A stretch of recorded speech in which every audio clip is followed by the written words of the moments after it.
Let's go. Good morning, Service Alliance community. How you doing, Jason? I'm creating my highlight reel one chaotic day at a time.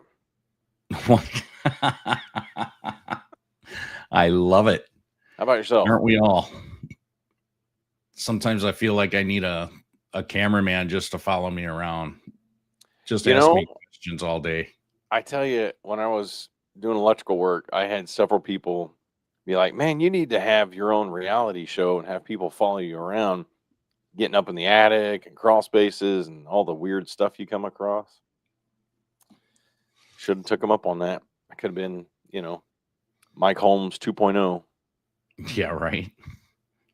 Never know what you're going to get or You're who in a you're fire going to run truck right into. now. Huh. Tell you, the emergency services in our area last 2 days have been busy.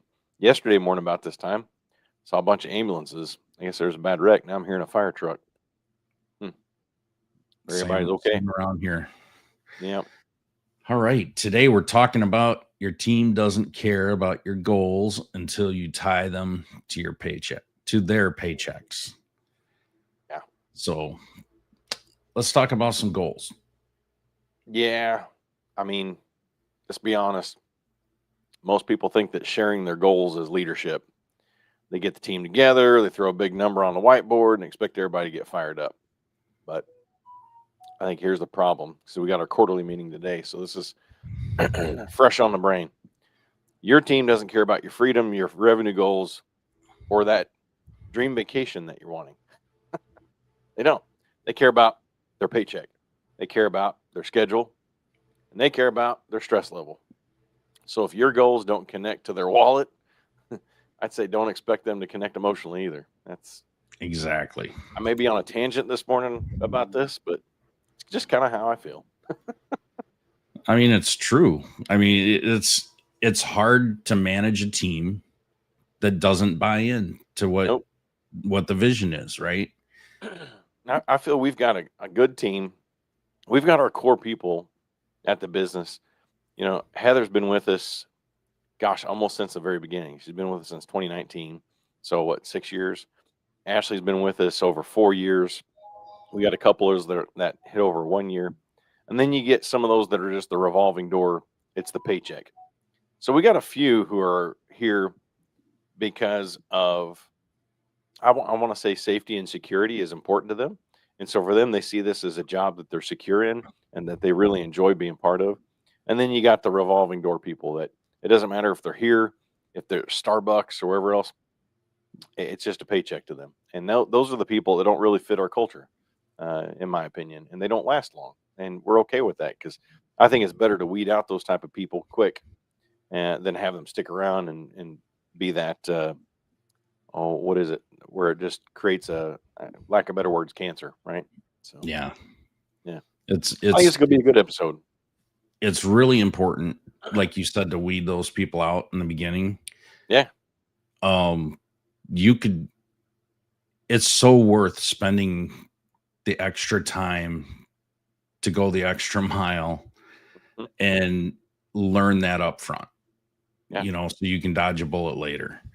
I cringe when I have to hire people because I know how much work and how much effort and time I am going to spend doing that on the front end. Yeah. But it's worth it. It's better than the cringe of dealing with it afterwards. Yeah. For many months. Remind me, I know there's a couple spots in here we can talk about DISC and using DISC in your hire process. And I'll talk about how that's been so important for us and it's helped us out so much. So, yeah, but we'll get into prayer and scripture and then get this ball rolling, huh? Absolutely. Let me pray us in. All right. All right. Good. Dear Heavenly Father, I want to thank you for this opportunity to speak to this crowd and just to come before you and give you praise. I ask that you give us wisdom and not ambition, but to turn that ambition into action. One thing we know is action beats motivation. And when we are drawn to action, and especially when we do it with you holding us up, we know that we can do great things and that you want great things for us. It's in Jesus' name I pray. Amen. Amen. That's a All good prayer. Yeah. So, Scripture wise, let's go with Luke 10:7. And that says, the worker deserves his wages. Pretty simply put. I don't know if I dive into that a little bit further or not, because that's 10:7. That's a good one. So stay there, eating and drinking, whatever they give you, for the worker deserves his wages. Do not move around from house to house. So the context in this passage, Jesus is sending out the disciples to spread the message of God. And he instructs them to stay in one place, accept hospitality, and not go from home to home seeking better accommodations. So that phrase, the worker deserves his wages, emphasizes that those who labor in service, especially in ministry or mission, are worthy of being supported by the people they serve. It's a principle of fair compensation for honest work, I think. Bottom line, what it comes down to.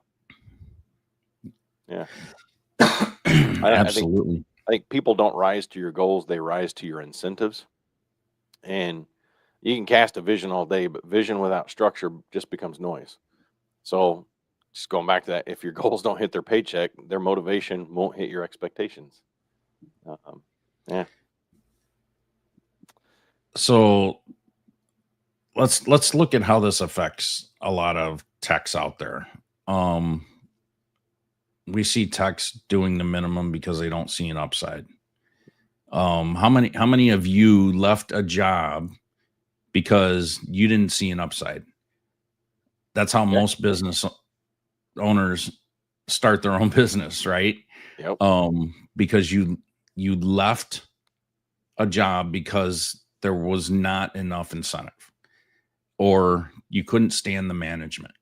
I've always, someone told me once, you don't leave a job, you leave a manager.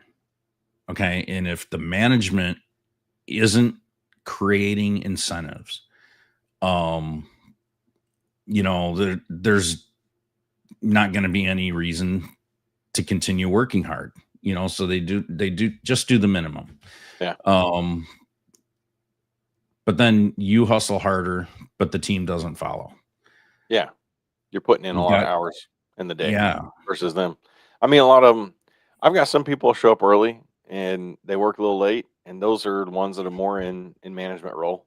The regular clock in people, they're there. Time starts 5 minutes before, and they're clocking out right when they're supposed to. Yeah. But like I said, there are some people that have that buy-in, but they don't have the skin in the game, so to speak. So. At PSA, I did a class on, hiring and delegating and so forth that aligns perfectly with this type of situation. Yeah. And I put up a quote, and it was a quote that I used to say a lot. And that quote was, I work 80 hours a week, but I get to choose which 80. And everyone's looking at it like, oh yeah, that's good. Sure. I turned around and I said, that is the stupidest thing that ever came out of my mouth. And it wasn't very good, because I was praising working 80 hours a week. Right. Yeah. In a way. Yeah. But it doesn't seem like 80 hours sometimes, because But I out of the enjoy what I abundance do. of the heart, the mouth speaketh. Right. But if that was back when I didn't have metrics, no clear rewards for my employees. Yeah. And we didn't keep, KPIs and scoreboards. Right. Yeah. And now I built a whole host of dashboards so that we can keep track of all those things, Yep. and automated a lot of those numbers so that we could really easily have a 30,000 foot view of the business, so, I used to give bonuses, but they were more tied to how I felt, Mm, or how the people felt. yep. If they had a good attitude, it was worthy of a bonus. But I've learned that is just not the right way to do it. You have to give bonuses tied to performance, Yeah. period. Um, Hey, we've got a Not few just because people. you like the guy Got a few or people girl. jumping on board. Say hey to a few before we keep going. Garrison, good Good morning. morning, Garrison. Dr. Dan is in the house. Both bad leadership and stuck in a rut. Yep. Uh, Not sure what that comment was about, but yes, I agree. Hopefully, you're not stuck in a rut, Dr. Dan. Morning, Hey, good Terry. morning, Terry. Morning, y'all. For sure. And everybody else that's out there that's not chiming in. Good morning. Yeah. We're glad to have you. But no, you're right. You love your business. They typically don't. You've got the skin in the game. They they don't. And that's okay. Vision's a gift, but it's not a compensation plan, right? So Right. you can inspire, but you also need to align. So A lot of problematic areas is when, as a business owner, you ask the employees for more than what they're doing currently, but you're not paying more. yeah, Okay, you should have that benchmark of, for this pay, this is what I expect out of you. Period. That's your line in the sand. This is what I expect for that pay. But you start asking for more than that, you better compensate in some way. It's either got to be in time, money, or bonuses. Things like Dr. that. Dan said is referring to why I normally left a job is what he said. So I Yep. get it. I mean, sometimes they just feel like dead end jobs to you. I worked for a really big corporation when I was 19. Not going to say the corporation name, but it was a worldwide corporation and they had a local distribution center here. And I worked for them for 4 months. And I was promised one thing when I started. And 4 months in, I was still doing the original thing I was hired for, not the thing I was promised that I would be moving into. And when I had that conversation with my manager, hey, Jim, what's going on here? I was really hoping by this time I'd be looking at doing some training on this next step. Oh, yeah, no, I don't think that's going to happen. And it was just like, I looked around and I saw people who were there that had been there 10, 15, 20 years making not much more money than I was. And I'm like, I don't want to be that, right? So in my mind, I was looking for where can I advance in a career, right? That wasn't it, which is crazy because they're a huge corporation and I couldn't see myself advancing anymore at that corporation. So I quickly left that one. And surprisingly enough, that's why I started becoming an electrician. Shayna's dad was looking for somebody to jump on board. And so look at me now. Look at you now. You're not doing any of it. Yeah, right. Yeah. I don't work for the big corporation, but I mean, just think about that in the mindset of your team. Can they advance where they're at? If you're running an appliance repair company, uh, when somebody comes on a board, in my opinion, running a truck is like running your own business. Most of my guys, I would get them to the point where you're running your own truck. This is like your own business, and you're going to get a piece of that pie with commissions, with incentives or whatever you want to call it, commission pay, piece pay. I mean, there's performance pay. There's all kinds of different ways to look at it. So we've brought that into my office help too. Even with our CSRs, they hit certain booking percentages, and so on. I mean, we dive into the different ways to pay people, but the bottom line is you got to find a way to incentivize them and give them a piece of the pie, so to speak, in my opinion. And when you got them running out the truck, it's their own little business, and you gotta treat them that way. Hey, you're taking off in your own business today, even though it says my name on it. This is your own business, and think about it that way. Hmm. Yeah, getting employees to completely take ownership of things is Saul, tough. Is this Saul from? Saul is It's a different came login here there. He must be watching from to YouTube. kick butt and chew bubble gum, but he's all out of bubble gum. Hey, nope, sorry, bro. I ain't got no bubble gum on my. But yeah, turning. We talked a little bit about disc earlier. I'm looking through notes here. I think might as well just talk about it. So disc is something that we utilize when hiring. So if you're not familiar with disc, disc has been around for a long time. It's kind of a job. It's an assessment, a personality assessment. You can go to disc.myofficehelp.com, learn more about it, and if you want to purchase one, you can go through and do a disc assessment. Talk to me, reach out to me. I'm a disc consultant, disc coach. I love talking about disc. Scan the QR code. We can have a little bit more of a conversation about that. But in our Indeed application online, there's even a short disc assessment that they go through. It's 10 questions. And that gives us the opportunity to learn more about that person and if they're even a good fit for the role we're looking for. I've taught this class a few different times at different places, ASTE, PSA, some other places, but what are you looking for in a CSR? What are you looking for in a technician? And so I've got the numbers down on what we want to look for a CSR. So for us, it's a high SC. So you've got D is dominant. Oh boy, I'm bum. I had somebody just message me during that. Sorry. So D is for dominant, I is for influencing, S is for steady, and C is for compliant. All right. But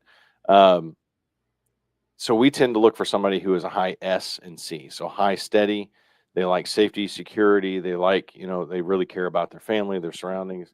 And then C is they like the numbers, they like the details. That's the short version of those two. So that's what we tend to look for in a CSR. And so whenever they put in that application, we're able to see, do they meet that criteria? Do we want to have a deeper conversation with them? If they're outside of that criteria, let's say they're high I, high ID or high IC. Usually that's a little bit better for salespeople. So am I looking for a salesperson right now? Not necessarily. So I need somebody more on the phones and to do that. So disc is great, man. It's great for gaining insights on building better, stronger relationships, both with you, your clients. As a service technician, knowing disc and really understanding it is great because you go out and you instantly, within a matter of a couple of questions, even I usually say within a minute or two, you're able to tell what that customer is. And if they're a high C, just give me the details. I just want the details. Or if they're high D, very dominant, driven, right? They just want to know how much it's going to cost, how long it's going to take to get fixed, right? So you have that conversation and you're able to move it along a little bit better. And I don't know, it helps quite a bit. But like I said, if you want more information, you can scan the QR code, talk to me a little bit more, or go to disc.myofficehelp.com and learn more about it. But I think it's great. So yeah, I think it's great too. But I have shifted to use it more just for the personality aspect of it. Yeah. Not for the role aspect. And Saul, being a high IS, perfect for the position you're in. You're in sales, right? And I don't know if you're in any kind of management of some sort, but knowing Saul a little bit, I think that'd be a good fit. But yeah, the high S makes sense with you being in sales. I'm a high IS as well. So very cool. I'm definitely a high D. High D. I'm a big D. Big D. Everybody talks about it here in the office. Well, if your team doesn't know how to measure their own success, you can't expect accountability. If they can't score themselves daily, they can't win. So talking about turning those goals, your company goals, into KPIs or personal scorecards. So for your techs, your jobs completed each day, how many callbacks, in appliance world, first time fix rate, customer satisfaction, reviews, your average ticket. You could make a KPI for everything. You KPI them to death. So I would say try to keep it a little bit simple. Maybe but those come down to five are your top five. Yeah. 3 to 5, I think, is more than enough. For your office staff on the CSR side of things, your call answer rate, like how quick they answer the call, the booking percentage, the follow up conversion. For our CSRs, we have a minimum standard of 85%. There are some in our industry that are minimum of 80%. We're 85%, but we're often booking in that 93%, 92, 93% rate. So, but if you make those scorecards visible and important to them, the effort becomes measurable. And that's when that accountability clicks and they start almost taking ownership of it. And then if you Absolutely. incentivize it, and I know we'll dive into that a little bit more if you want to dive into that one. Yeah. So how do we tie this into compensation? You gotta have the right pay structures that work for your business, right? Tiered pay tied to the KPIs. So this is purely performance pay. The more you perform, the more you make. It's that simple. Quality-based bonuses. It's not just hitting those numbers, but are you hitting those numbers in a quality way? Are you hitting those numbers and still getting the customer satisfaction?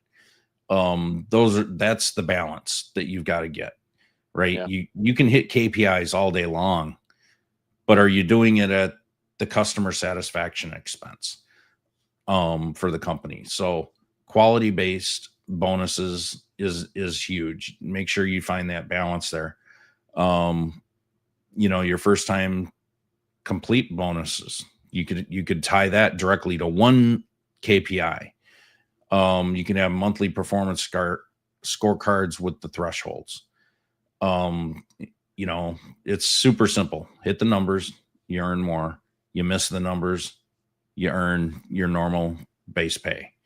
Yeah. It's not a penalty. It's just reality. So it's an easy way to communicate that and set those benchmarks and say, this is our threshold, our line in the sand. These are our KPIs, and these are the benchmarks that we want to hit. And if you hit them, great. We're going to compensate you. Yeah. How can you expect your team to reach a goal that you have not drawn and laid out for them, and they don't have something tangible to reach for? Yeah. So I think that's where a lot of this comes in. It don't have to be complicated. And so many people try to make it complicated. Yeah. Yeah. So having those weekly KPI scoreboards reviewed with your team, do some one-on-one coaching and make that consistent, and then be transparent with the numbers. There's no reason that you can't share your numbers with your team. A lot of people are like, yeah, but I don't want them to see how much the business is making. Well, I mean, I can tell you right now, you're not making as much as you think. Yeah. Yeah.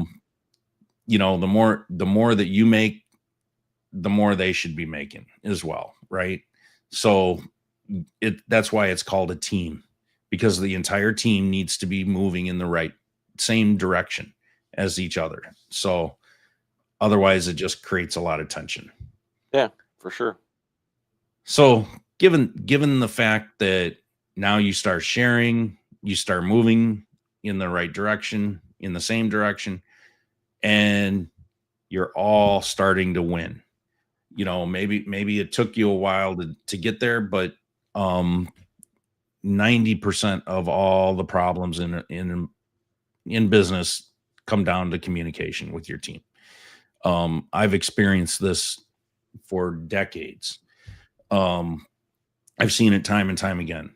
Whenever I have problems in my business or with my team, 90% of the time it comes down to a communication problem when I look at the core root cause.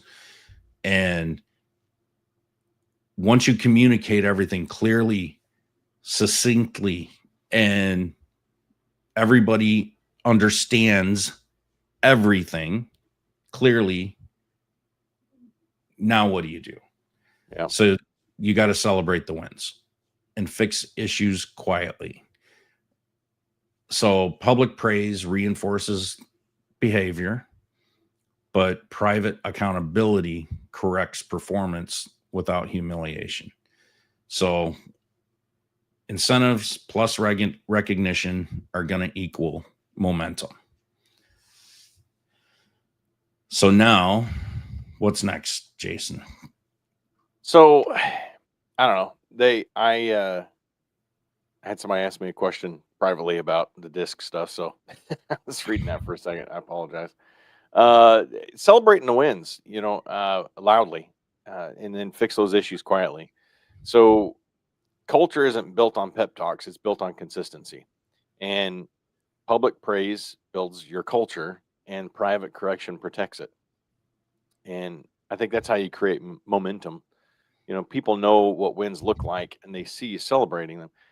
I We have our weekly one-to-ones. So Tracy, who's our team success coach and client success coach, she heads up the one-to-ones each week with each team member. So she sits quietly with them 15, 20 minutes, however, listens to them. Hey, how are things going?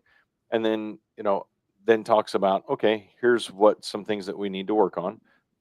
Here's what's going well. Here's what we need to work on. So that coaching is done in private. It's in, the admin office separate from the call center floor. And then once a week, we split the team into two, because we can't have everybody off the phones at the same time. So we split the team into two, and it's hey, as a team collectively, here's what's going on. Here's what's going on great. And then there's individual praise at that one in front of everybody. So I think it's important, and that really helps with the culture aspect. In our team, we don't have the remote workers. Everybody's in house. So it helps to create that culture. So think about that in your own business as an appliance repair company, as an electrician, whatever you may be doing. So even with your teams, um, have those weekly meetings that you're doing training, that you're doing praising. Hey, this week Terry got 15, 5-star reviews. How freaking incredible is that? Terry, come spin the wheel, and Terry wins a $50 gift card or whatever. Think how much that will build your culture, and how much more people are going to be like, wow, I want to have more reviews so I can get a $50 gift card. It's that culture, right? So, and Yeah. even at, I was just talking with somebody at PSA about giving a financial aspect for reviews. I don't know why we're getting on reviews, but let's talk about that. It's an incentive of some sort. But I would always give out $20 for a review, and if they got their name mentioned in the review, I'd make an extra $5. So it's $25 for a review if they got a review on Google, Facebook, and if they would do a video testimonial that I could use on YouTube, I would give them $50. And somebody was like, "Well, how do you get your technicians to do that?" I said, "It's really simple. They listen for the words, right? In the training and the coaching and the teaching them to listen for what customers say. Mrs. Jones would say something like, "Man, it was just so nice to have you guys out. It was such a peaceful, easy process working with you, and all. I really appreciate that." Something as simple as that. I'd be like, Miss Jones, we have some awesome video testimonials, and what you just said would make a great video testimonial. Would you mind if I just break out my phone real quick and record you saying something like that? I don't tell you, time after time, you go look at Service Detectives YouTube channel, we got tons of reviews on there just like that. And it was as simple as that, as just breaking out your phone and recording them. Now, some customers would be like, I don't know. Well, hey, what if I took an extra $25 off your bill today, if I was able to do that? A little incentive for the customer goes a long way as well. And then for the technician, getting paid for that. So incentives don't have to be complicated. Like I said previously, make it simple, right?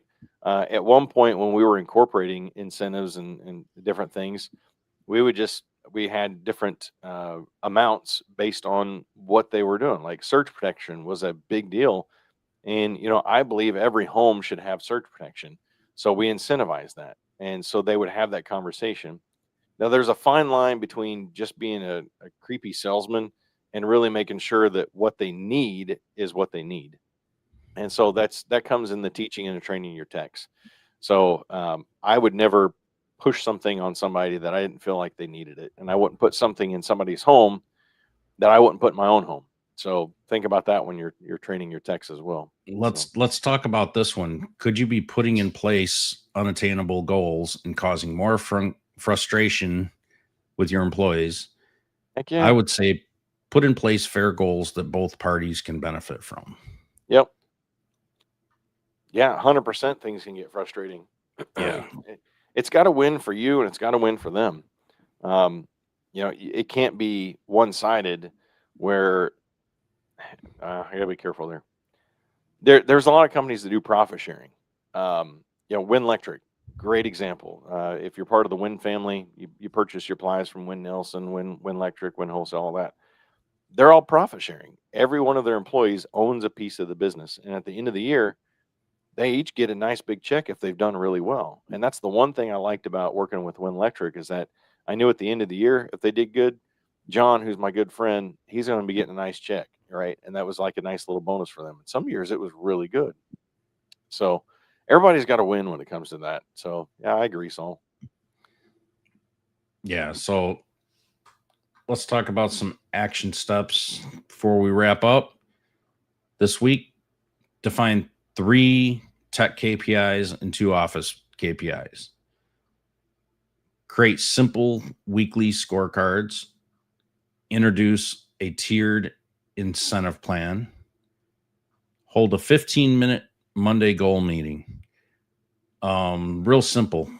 I mean, 15 minutes probably isn't going to be all that long, or enough time to do it, but maybe do a 30-minute goal meeting. Track, pay, and then repeat.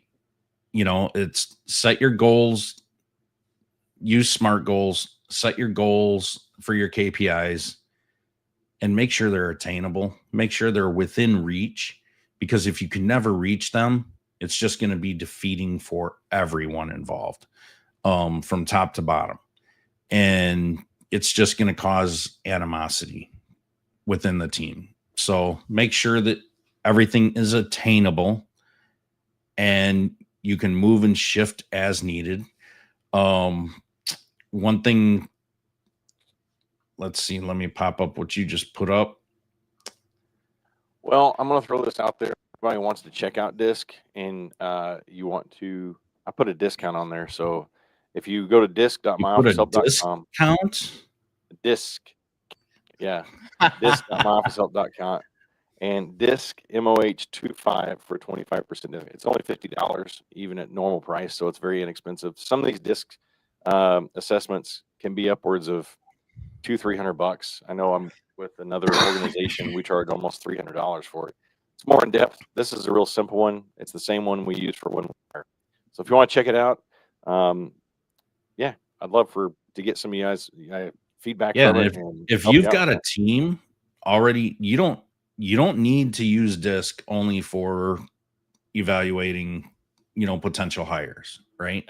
So Jenny, Do those existing team members, Jenny you'll learn loves, how to work with each other better. yeah, Jenny loves the disc. She's probably my biggest fan when it comes to disc.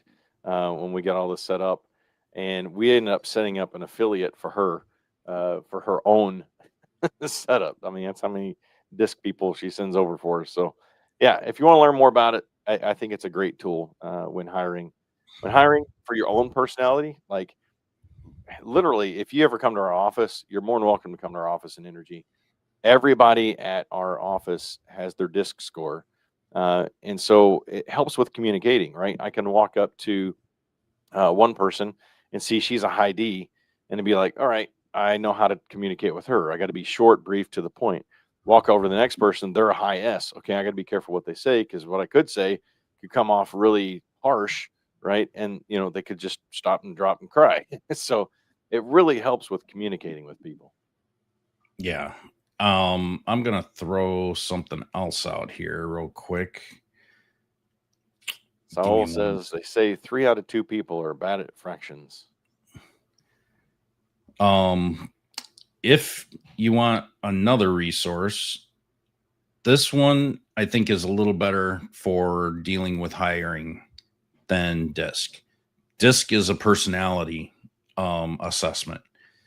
But if you've ever heard of Colby assessments are more for evaluating how people actually perform tasks and decisions, how they solve problems and make decisions.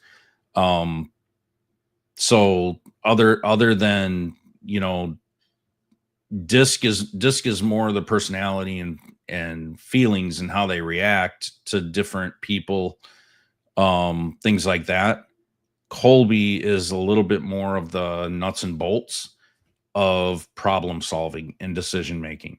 So I have personally shifted in my business, to doing both. So we give Colby assessments, and then on our short list, that's when we give the DISC assessments. So we also know if they're in alignment with everything for that role as well. So we're doing it with a twofold system with two completely different focused assessments. I think the Colby, I agree, is a great one. It's good for, like you were saying, the job fit, role alignment, workflow design. They each have their own place, but and they're completely different types of assessments. Yep. But when you combine them both together, it's a really powerful thing. I'd say DISC is great for the communication and leadership stuff. The Colby is more for maybe even like a role fit and even like efficiency stuff. So yes, it's definitely, your more worker bee type of an assessment. Yep. Been a great one. If you like what you see, hear, feel, I don't care what you feel, I guess. I don't know. Be sure to pay the fee, which is simply just like, subscribe, share to Service Alliance Group, My Office Help, and Appliance Marketing Pros on your favorite social media site or YouTube. Some people think YouTube social media. I would suggest that it is. But we got November 15th Mastermind. Zach's gonna be going over goals to succeed with and helping everybody map out their goals for next year. So this mastermind is going to be a really good way for everyone to go ahead and have a clear plan and map out an actual path to your goal plan. There you go. And then turn those into KPIs and incentives. Absolutely. You got to reverse engineer all of it. So don't wait to January to do this kind of stuff. Yeah, by then it's too late. All right.